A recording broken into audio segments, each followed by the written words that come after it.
Welcome. आज के video में बताने वाला हूं कि किसी पत्नी के द्वारा किसी पति के ऊपर अगर 498 ए दहेज का झूठा या सच्चा केस दर्ज हो जाता है तो वो पति काफ़ी घबरा जाता है। उसके टेंशन हो जाती है, उसके मन में कई प्रश्न आने लगते हैं। वो सोचने लगता है कि उसका पूरा करियर बर्बाद हो जाएगा, उसको सज़ा हो जाएगी, जेल हो जाएगी। ये तरह तरह के प्रश्न उसके मन के अंदर आने लगते हैं। वो काफ़ी घबरा जाता है। पर आज के वीडियो में मैं एक वकील होने के नाते उसके इसी डर को दूर करने वाला हूँ कि उसको घबराने की आवश्यकता नहीं है। इस केस के होते हुए भी वो नॉर्मल लाइफ बिल्कुल अच्छी तरह से जी सकता है। तो ये पूरी जानकारी मैं इस वीडियो के अंदर देने वाला हूँ, उसके इस डर को दूर करने वाला हूँ। तो पूरा वीडियो बिल्कुल अंत तक देखना है। और मुझसे अगर कॉल के ऊपर बात करना चाहते हैं, कोई भी लीगल प्रॉब्लम है, तो इस वीडियो के डिस्क्रिप्शन में मेरे नंबर भी दिए गए हैं। तो चलिए शुरू करते हैं।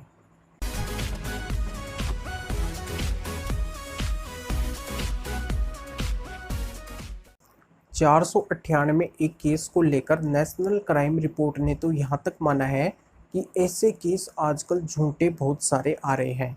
100% केसों में से लगभग 15% केसों में ही पति और उनके रिश्तेदारों को जेल हो पाती है, नहीं तो 85% केस तो आजकल झूठे बहुत सारे आ रहे हैं। और यहाँ पे सुप्रीम कोर्ट ने भी इस केस को लेकर गंभीरता दिखाई है। सुप्रीम कोर्ट ने भी माना है कि आजकल ऐसे केस बहुत सारे झूठे आ रहे हैं। तो आजकल 498 केस में पहले वाली बात रही ही नहीं है। ये कोर्ट को भी पता लग गया है कि ऐसे केस आजकल झूठे आ रहे हैं। पति और उनके रिश्तेदारों को फंसाने की ये साजिश रची जा रही है इस केस के जरिए से। तो सुप्रीम कोर्ट ने इसको लेके कई जजमेंट भी दिए हैं। जैसे एक जजमेंट है Arnesh Kumar versus state of Bihar. इसमें सुप्रीम कोर्ट ने ये कहा है कि जब तक आवश्यक नहीं हो, अगर ऐसा कोई मामला दर्ज करवाया जाता है तो पति और उनके रिश्तेदारों को जेल नहीं होनी चाहिए, यानी कि उनकी अरेस्टिंग नहीं होनी चाहिए। पहले क्या होता था कि उनकी अरेस्टिंग हो जाती थी, उनको पकड़ के और जेल में डाल दिया जाता था बिना किसी पूछताछ के, या फिर अन्य किसी कारण से उनको डायरेक्ट जेल में डाल दिया जाता था। बाद में फिर प्रक्रिया होती थी।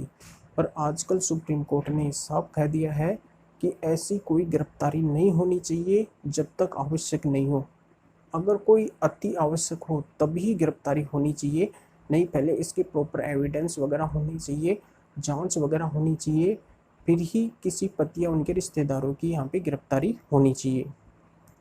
अब होता क्या है कि ये केस कैसे दर्ज करवाया जाता है।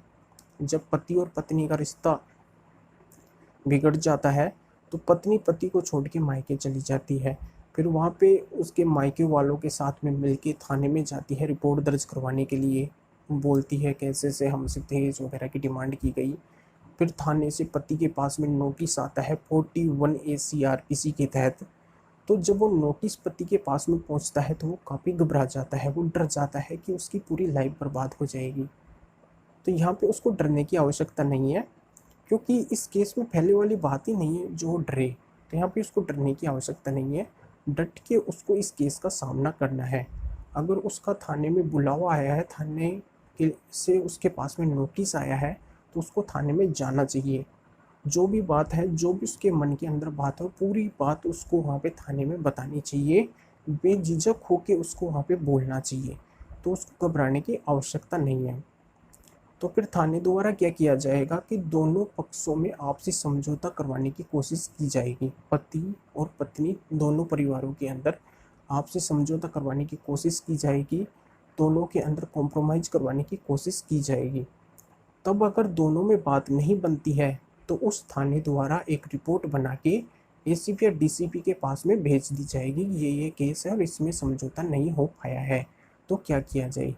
फिर ACP DCP द्वारा क्या है उसको चेक किया जाएगा, देखा जाएगा कि इसमें FIR दर्ज होनी चाहिए या नहीं दर्ज होनी चाहिए।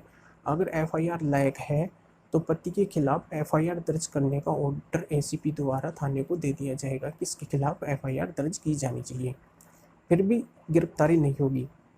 फिर क्या होगा कि उस थाने द्वारा पति के पास में नोटिस जाएगा 7 दिन के अंदर कि आपकी FIR दर्ज हो गई है और गिरफ्तारी होने वाली है। तो फिर पति को क्या करना है, वो एंटीसिपेटरी बेल यानी अग्रिम जमानत ले सकता है।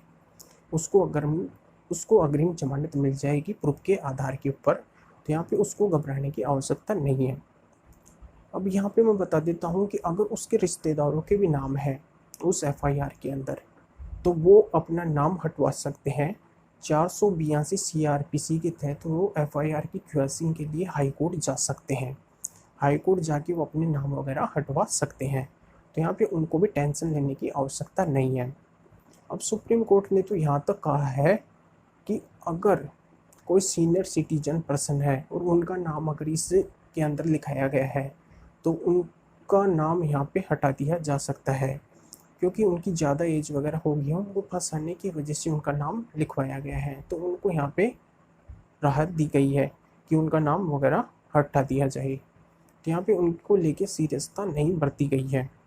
अब सुप्रीम कोर्ट ने तो यहाँ तक कहा है कि अगर कोई अनमैरिड ननद है, किसी पत्नी ने कोई केस दर्ज करवाया है और उसकी अनमैरिड ननद है, तो उसको भी राहत दी गई है कि उसका नाम भी इसमें नहीं होना चाहिए, क्योंकि अगर उसकी शादी होती है तो उसको दिक्कत भविष्य में आ सकती है। तो यहाँ पे उसको भी राहत दी गई है।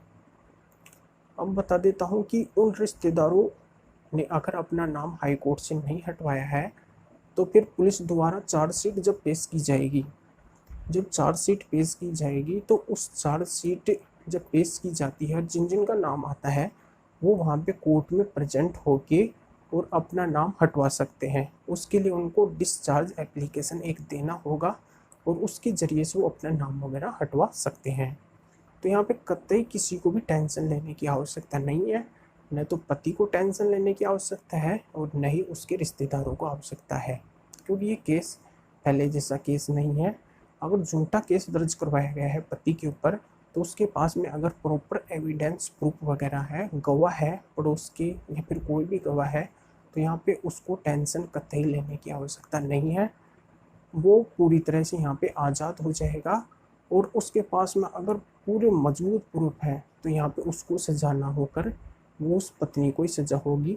उसके ऊपर मानहानि वगैरह का भी मुकदमा करवा सकते हैं। तो यहाँ पे कतई डरने की आवश्यकता नहीं है। बिल्कुल नॉर्मल लाइफ वो जी सकता है, वो पति और उसके रिश्तेदार जिनके ऊपर ये केस दर्ज करवाया गया है। तो ये सारी जानकारी आपकी समझ में आ गई होगी। तो इस वीडियो को लाइक करें, ज़्यादा से ज़्यादा इस वीडियो को शेयर भी करना है, जो और लोग तक भी ये जानकारी पहुँच सके। और अभी भी आपने हमारे इस चैनल को सब्सक्राइब नहीं किया है, तो सब्सक्राइब भी करें और बेल आइकन भी दबाइए। फिर आगे मिलेंगे आपसे नए वीडियो नए टॉपिक के साथ में। आप सभी का बहुत बहुत धन्यवाद।